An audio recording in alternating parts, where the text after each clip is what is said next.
What's up, everyone? Welcome back to another review. This time we're taking a look at The Expendables, directed by Sylvester Stallone, co-written by Stallone and David Callahan. Now, The Expendables tells the story of this group of elite mercenaries that get sucked into trying to take down an ex-CIA officer who is in cahoots with a Central American government. That's basically the overall story of the Expendables. So let's get down to the nitty gritty. I consider the Expendables to be the Avengers of the old school classic 80s and 90s action movies. I think the Expendables, while not a fun movie, this is a loving homage to a genre that I grew up loving. And what makes this movie work for me at least is the cast. This movie is a collection of classic action stars. You don't just have Stallone. You have Jason Statham, Randy Couture from the UFC, Stone Cold Steve Austin, Jet Li, Terry Crews, Dolph Lundgren, Mickey Rourke, Bruce Willis, Eric Roberts. You have a who's who of like stars in this movie, and what I think Sylvester Stallone did best was that he he created a movie that pays homage to pretty much a genre that made his career.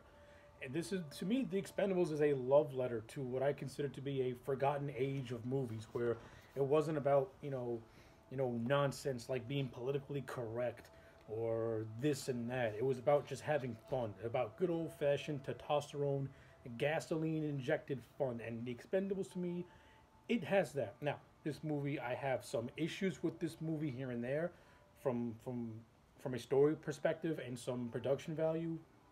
But overall, I think The Expendables is a solid, fun ride.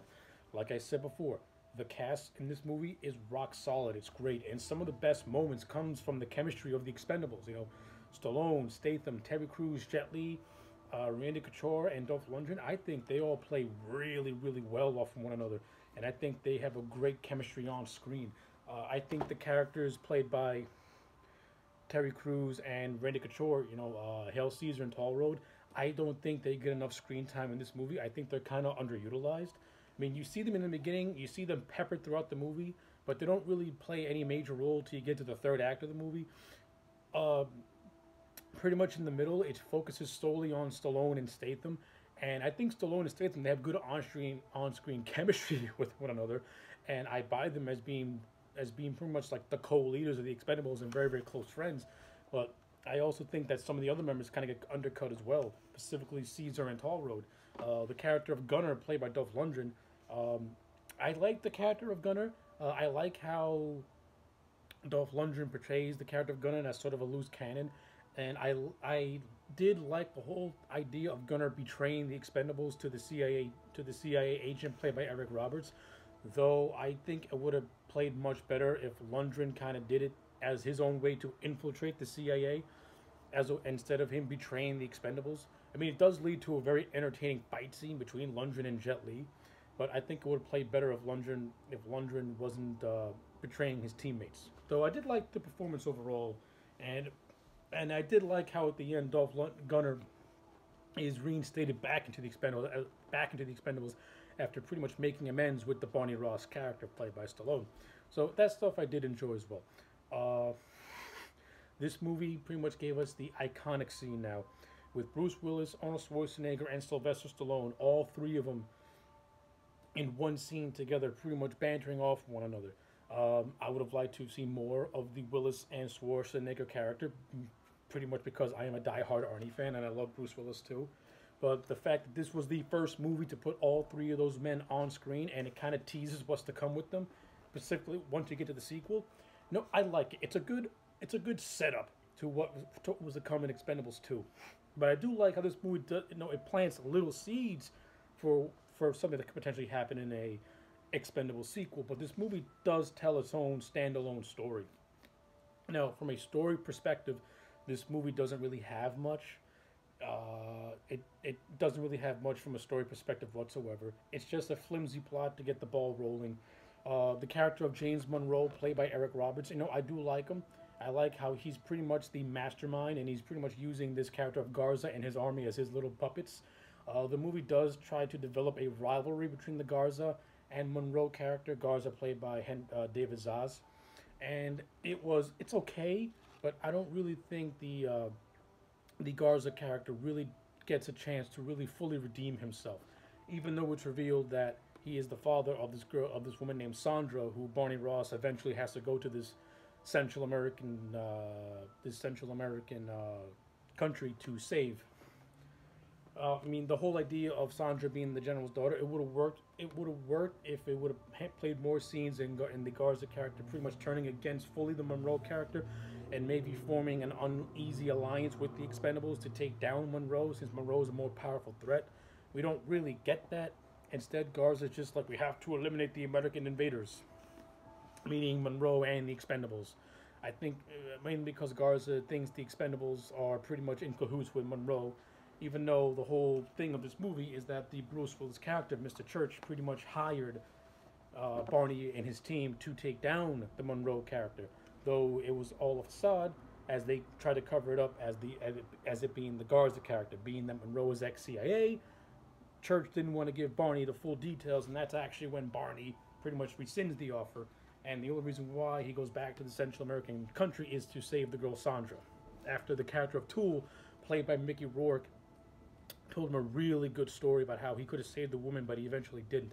And another character who I think is underutilized is the Tool character. I think the Tool character could have come across as a great mentor slash guidance counselor type of character.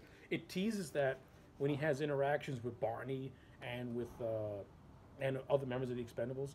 I don't think it fully went there, which I think is kind of a shame, because I like Mickey Rourke's performance in that scene where he tells the story, and you really get to see just how much that event still haunts the character of Tool. I would like to see more of the Tool character and more of that. Another plot point that I didn't really care for, and I think is filler, is the character of Lee Christmas and his girlfriend Lacey, who is having an affair with another man. You could have taken that out of the movie, and I think it would have made the movie flow so much better. It doesn't really need to be there, to be honest with you.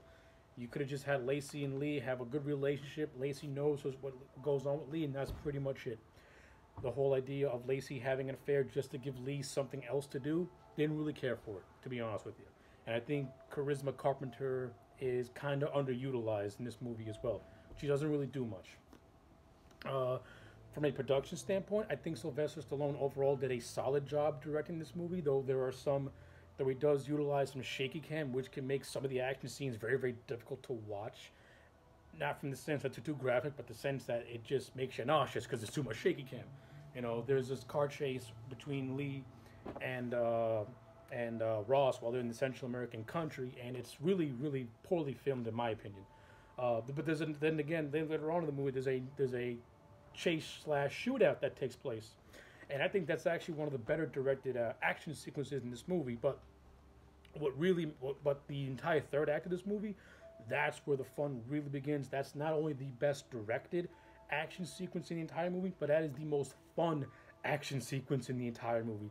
The entire third act of this movie is fantastic. It's pure carnage candy that harkens back to the old 80s and 90s action flicks with Stallone and Schwarzenegger used to put out back in those days.